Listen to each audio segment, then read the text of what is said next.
Welcome back to the channel. I hope you enjoy.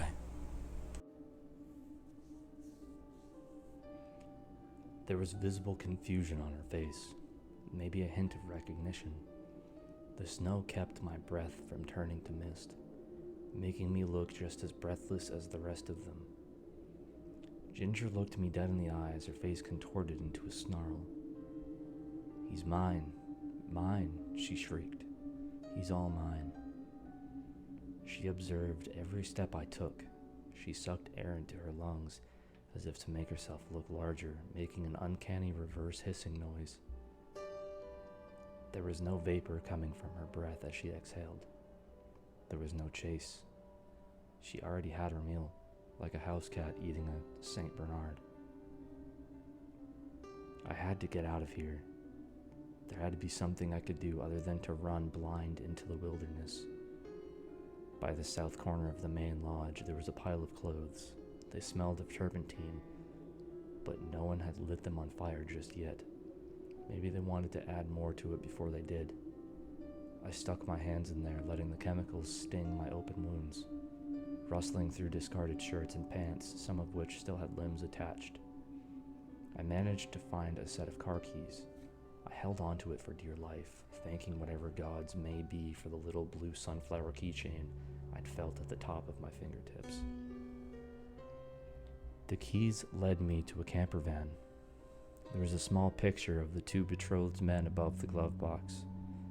Since I'd seen them out in the field, I figured I had some time before they came looking for it. I put the keys in the ignition, and my heart froze. There was a knock on the driver's side door. This is hardly a fitting domicile. Her. Trying to get the thing to start. The camper van was probably older than me, and I'm not good with driving stick, but I didn't have much choice. "Invite me." That's just it, isn't it?" I cried. You can't do it. You can't come in." "You want to bet?" it asked.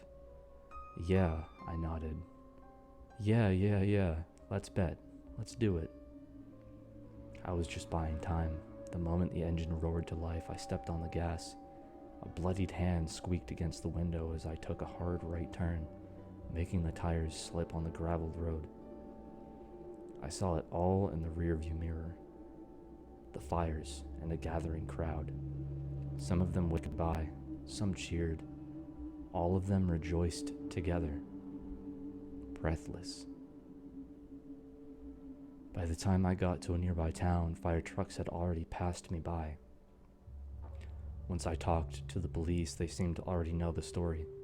To them, there'd been reports of arson, several casualties, about 8 in total.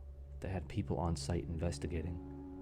But the people I'd seen out there celebrating a massacre, they were never reported as victims or suspects. In fact, they were seemingly just innocent bystanders. I have kept my eye on this for years. Some of the firemen who got to the resort that night have been permanently switched to night shifts.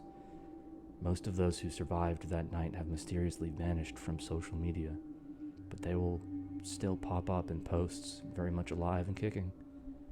I've seen people who look suspiciously similar to Ginger and the two betrothed men. They didn't fake their deaths or disappear. They just made themselves socially invisible, slipped into the background. All deaths were easily explained. Arson. All they found were burned bodies, and the fire marshal in charge seemed less than eager to delve deeper into the causes. Most of the eyewitness accounts were taken on face value. Strange how the fire marshal first changed to a night shift, then fell off the radar completely. It was arson. End of story. No need to look closer. In my 911 call, no one ever heard about it. No wonder they didn't bother to hide it all from me. I was never a threat. They'd already done what they came for. That one woman, the one who didn't breathe, was the source of it all. And to the best of my knowledge, she is still out there.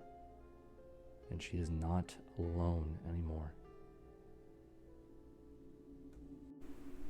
Thanks for taking the time to listen to one of my videos. I'll catch you in the next one. Ciao.